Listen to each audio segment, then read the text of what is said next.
ناظرین، جیسے جیسے انتخابات کا وقت قریب آتا چلا جا رہا ہے ویسے ویسے سیاسی میدان میں گرماہٹ دیکھی جا رہی ہے۔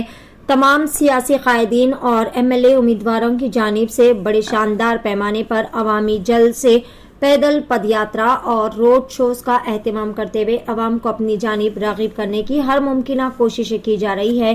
اسی تناظر میں بتاریخ 18 نومبر بروز ہفتے کو نامپلی اسمبلی حلقے کے تحت ایم ایل اے امیدوار محمد ماجد حسین کی جانب سے چنتل بستی کے علاقے میں ایک شاندار پیمانے پر انتخابی عوامی جلسے کا اہتمام کیا گیا تھا، جہاں پر حلقے نامپلی کے تمام AIMIM پارٹی کے ذمہ داران، ایکٹیو ورکرز اور عوام کی کثیر تعداد بھی موجود تھی۔ اس عوامی جلسے میں مہمان خصوصی کے طور پر UP پریزیڈنٹ شوکت علی خان بھی تشریف فرما تھے۔ اس موقع پر عوامی جلسے سے خطاب کرتے ہوئے شوکت علی خان نے بھی عوام سے گزارش کی کہ وہ پتنگ کے نشان کو ووٹ ڈال کر AIMIM پارٹی کی بھاری اکثریت سے جیت کو یقینی بنائے۔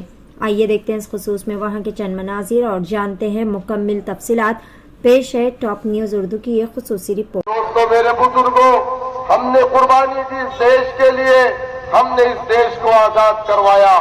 آزاد کروانے کے بعد ہم نے اس دیش کو کانگریس کے حوالے کر دیا اور ہم نے کہا تم حکومت کرو، لیکن حکومت میں تمہیں رہنا ہے تو سب کو برابر کی حصہ داری دینا پڑے گا۔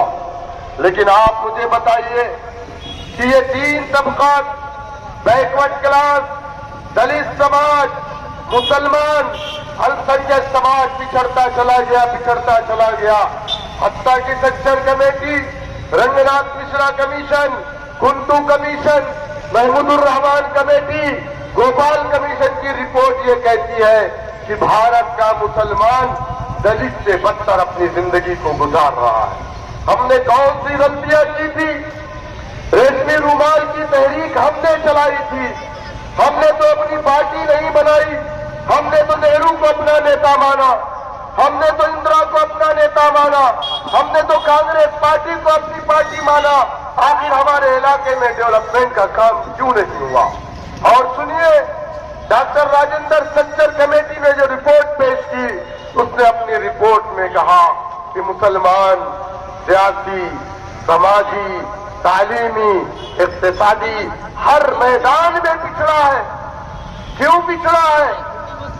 ہمارے علاقوں میں ایک منظم منصوبہ بند سازش کے تحت اسکول نہیں کھولے گئے، پولیس اسٹیشن کھولے گئے۔ ہمارے علاقوں میں اسپتال نہیں کھولے گئے، بلکہ شراب کی دکانیں کھولی گئی، جوئے خانے کھولے گئے، تاکہ مسلمان پچھڑتا رہے۔ اور علامہ اقبال نے کہا ہے، کسی قوم کو اگر ختم کرنا ہے تو اس کے ہاتھ سے قلم چھین لو، وہ قوم خود بخود مر جائے گی۔ میرے دوستوں، میرے بزرگوں، یہ ایک پری پلان سازش کے تحت ہمیں پیچھے کیا گیا۔ جب سرزمین دکن میں فخر ملت علیہ الرحمٰن نے مجلس اتحاد المسلمین کا گٹھن کیا تو فخر ملت کو انہی کانگریسیوں نے جیل کی سلاخوں میں ڈالا، 11 مہینہ بغیر FIR کے جیل کے اندر ڈالا اور کہا عبد الواحد اویسی تم اپنی پارٹی کو ختم کر دو، ہم تم کو کیبنٹ کے اندر منسٹر بنائیں گے۔ مولانا عبد الواحد اویسی علیہ الرحمٰن نے کہا کہ میں تمہاری منسٹری کو اپنی جوتیوں پر رکھتا ہوں، میں اپنی جماعت کو نہیں ختم کروں گا۔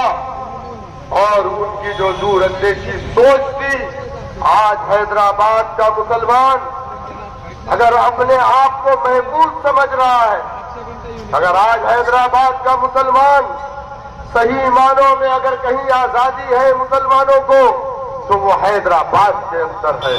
یہاں پر بسنے والے ہر طبقات کے لوگ محفوظ ہیں، اس لیے محفوظ ہیں کیونکہ سالار ملت کی جو سوچ تھی کہ دبے کچلے بیکورڈ کلاس کو ساتھ لے کر کے چلنے والی پارٹی کا نام مجلس اتحاد المسلمین ہے۔ جب دبے کچلوں پر ظلم ہوا، مجلس اتحاد المسلمین نے اپنی آواز